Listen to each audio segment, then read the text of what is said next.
Eron AQSh bazalariga zarba berish haqida ogohlantirdi. Rossiya Ukrainaga yana zarbalar berdi. Qurbon bor. Kim Chen In Rossiyaga 15 ming migrantni sovg'a qildi. Tramp Rossiyaga butun Ukraina kerak. Ukrainadagi urush tugamasa Yevropa ittifoqi Kiyevga yordamni 2 barobarga oshirmoqchi. Rossiyaning yana bir qo'shnisida G'arb davlatlari harbiy mashg'ulot o'tkazmoqda.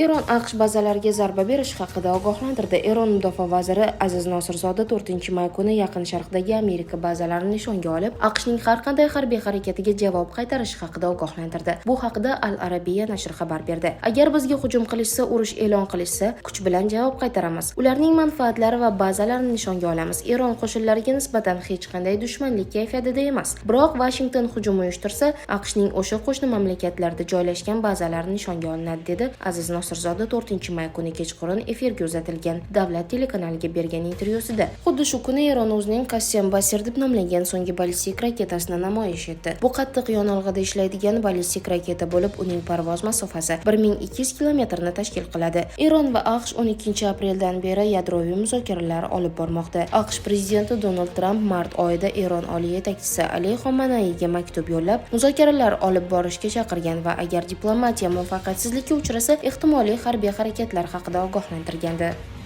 Rossiya Ukrainaga yana zarbalar berdi. Qurbon bor. Kecha 4-may kuni Rossiya Ukrainaning turli hududlarini o'qqa tutdi va buning oqibatida kamida 1 kishi halok bo'ldi, yana 13 kishi yaralandi. Bu haqida Deutsche Welle xabar berdi. Ma'lum qilinishicha, Dnipropetrovsk viloyatida otishmalar oqibatida 1 kishi halok bo'lgan, yana 3 kishi yaralangan. Bundan tashqari Rossiyaning Marganets shahrida ertalabki zarbasi chog'ida 3 kishi, 39 va 68 yoshli erkaklar va 75 yoshli ayol jarohatlangan. Ularning barchasi o'rta og'ir ahvolda shifoxonaga yotqizilgan. Xersonda Rossiya dronlarining hujumi oqibatida 2 mahalliy fuqaro jarohat olgan. 40 yoshli ayol avtomobilga portlovchi qurilma tashlanganda umurtqa pog'onasi va oyoqlaridan jarohat olgan. Jabrlanuvchining ahvoli o'rtacha og'irlikda va u ayni damda shifoxonada. Qolaversa, Donetsk viloyatida ham rossiyaliklarning mahalliy aholini o'qqa tutishi oqibatida 6 kishi yaralangan. Xarkov viloyatidagi Kunyansk shahri ham o'qqa tutilgan. Buning oqibatida esa Xarkov viloyatining Izyum tumanida o'rmon yong'ini boshlangan. Yong'in uylarga yaqinlashgan mahalliy aholini evakuatsiya qilishga tayyorgarlik ko'rilmoqda. O'rmonda Rossiya qo'shinlari tomonidan qoldirilgan o'q-dorilar portlatilmoqda, deyiladi xabarda.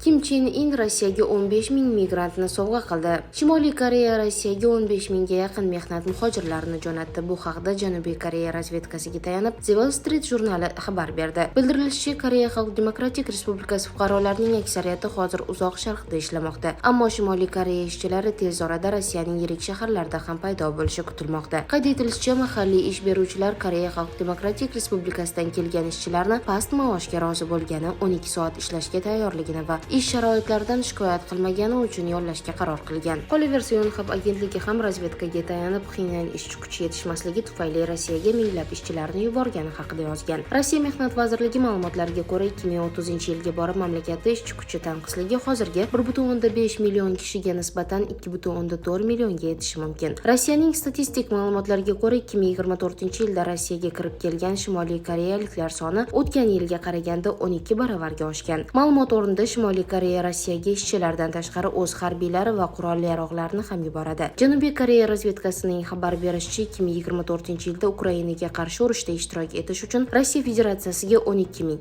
2025-yilda yana 3 ming Shimoliy Koreyadan harbiylar yetib kelgan. Koreya Xalq Demokratik Respublikasining 4700 ga yaqin askarlari jarohatlangan, shu jumladan 600 kishi halok bo'lgan.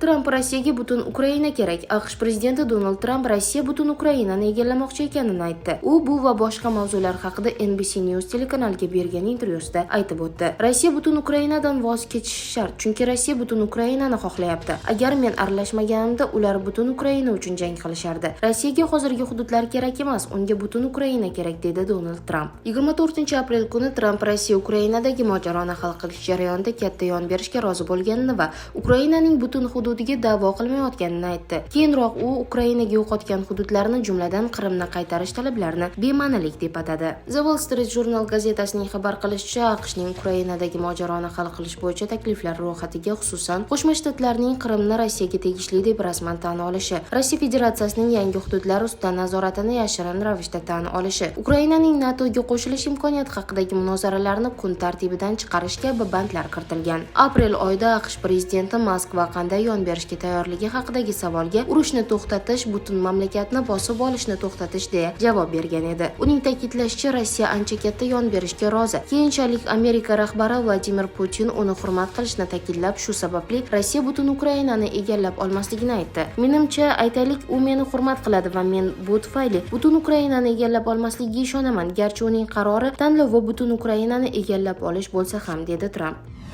Ukrainadagi urush tugamasa, Yevropa Ittifoqi Kiyevga yordamni 2 barobarga oshirmoqchi. Agar AQSh prezidenti Donald Tramp Rossiya rahbari Vladimir Putinni urushni tezda tugatishga ko'ndirmasa, Yevropa Ittifoqi mamlakatlari Ukrainaga harbiy yordamni sezilarli darajada oshirishi mumkin. Bu haqda Mudofaa bo'yicha Yevropa komissari Andrius Kubilius o'zining X ijtimoiy tarmog'ida yozib qoldirdi. Uning so'zlariga ko'ra, Yevropa Ittifoqi va AQSh hozirgacha Kiyevga yiliga taxminan 40 milliard yevro miqdorida harbiy yordam ko'rsatib kelgan. Yangi reja aslida Ukrainaga bir xil 40 milliard yevroga oladigan qurol hajmini 2 barobarga oshiradi. Bizning qo'llab-quvvatlashimizning haqiqiy qiymati 80 milliard yevrogacha ko'tariladi, deya yozgan Yevropa komissari. Shuningdek, u Ukrainaning yonida Yevropa Ittifoqi mamlakatlari borligini eslatgan. Shunday qilib, kuch orqali dunyo formulasi amalda haqiqatdan ham ishlashi mumkin. Kreditlar Ukraina uchun kuchdir, deya ta'kidladi Kubilius. Ma'lumot uchun, Yevropa Ittifoqi mamlakatlari Ukrainaga 2025-yil uchun 23 milliard yevro miqdorida harbiy yordam ajratgan.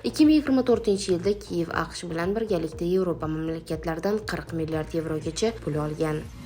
Rossiyaning yana bir qo'shnisida G'arb davlatlari harbiy mashg'ulot o'tkazmoqda. Joriy yilning 5-23-may kunlari Estoniya mudofaa kuchlari va ittifoqchi kuchlarining eng yirik qo'shma mashg'ulotlari SEAL 2025 bo'lib o'tadi. Manyovrlarda Buyuk Britaniya, Fransiya, Germaniya, Polsha, Portugaliya, Daniya, Shvetsiya, Finlandiya, Latviya, AQSh va Kanadadan 16 mingdan ortiq askar, Yaponiya, Isroil va Ukrainadan kuzatuvchi va instruktorlar ishtirok etadi. Bu haqda Estoniya mudofaa kuchlari xabar berdi. Mashg'ulotlarning asosiy maqsadi ittifoqchilar bilan hamkorlikda Estoniya va mintaqa mudofaa rejalarining asosiy vazifalarini amalga oshirishni mashq qilish. Shuningdek, mudofaa kuchlari va ittifoqdosh bo'linmalarining jangovar tayyorgarligini sinovdan o'tkazishdan iborat. SEAL 2025 doirasida bu yil Estoniyaga qo'shimcha ittifoqchi bo'linmalarni kiritish, shuningdek, ushbu bo'linmalarni Estoniya diviziyasiga qabul qilish va zudlik bilan jangovar tayyorgarlik bilan birlashtirishga alohida e'tibor qaratiladi, deyiladi Estoniya mudofaa kuchlari bayonotida. Idoraning ta'kidlashicha, SEAL 2025 doirasidagi asosiy jangovar tayyorgarlik tadbirlari Estoniyaning shimoliy sharqiy va janubiy-sharqiy qismlarida, mudofaa kuchlarining bir nechta poligonlarda va ularning atrofida bo'lib o'tadi. Mashqlar kamroq darajada Estoniyaning g'arbiy, shimoliy va markaziy qismlariga ta'sir qiladi. Birlashtirilgan ittifoqchi kuchlarning individual taktik harakatlari butun mamlakat bo'ylab kuzatiladi.